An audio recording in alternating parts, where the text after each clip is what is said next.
नमस्कार, आप देख रहे हैं द एंगल। मैं हूं आपके साथ दीपाली माथुर। पीएम मोदी और उनकी सरकार भले ही खुद को कितना ही किसानों का हितैषी होने की बात करती हो, लेकिन असल में एनडीए सरकार किसानों के लिए क्या सोच रखती है और उनके लिए किसानों की क्या अहमियत है, ये सबके सामने आ गया है। कोरोना काल के दौरान वित्त मंत्रालय की ओर से जारी एक रिपोर्ट में दावा किया गया था कि जब सभी सेक्टर्स में गिरावट दर्ज की गई, उस दौरान भी कृषि सेक्टर ने करीब 3.5% की बढ़ोतरी दर्ज की थी।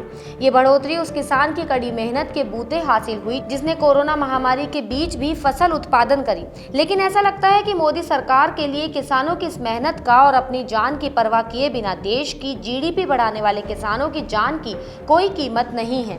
हाल ही में केंद्रीय कृषि मंत्री नरेंद्र सिंह तोमर ने 8 सांसदों की ओर से पूछे गए सवाल के जवाब में कहा कि केंद्र सरकार के मुताबिक 6 महीने से ज्यादा समय से चल रहे किसान आंदोलन में किसी भी किसान की मौत नहीं हुई है। केंद्रीय मंत्री नरेंद्र तोमर ने सवाल के जवाब में कहा कि दिल्ली के आसपास किसान आंदोलन के दौरान किसी किसान की मौत का सरकार के पास ऐसा कोई रिकॉर्ड नहीं है और न ही सरकार का मुआवजा देने का कोई भी विचार है।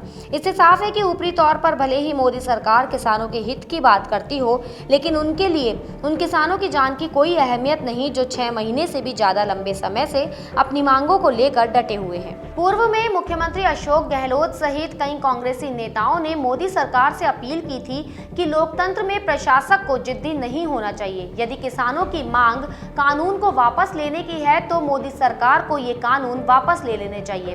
वहीं हाल ही में भाजपा से निष्कासित किए गए नेता रोहिताशु शर्मा ने भी बयान दिया कि प्रधानमंत्री नरेंद्र मोदी को किसानों की मांग को सुनना चाहिए और किसानों के हित में जल्द से जल्द फैसला लेना चाहिए ताकि असल में किसानों का भला हो सके।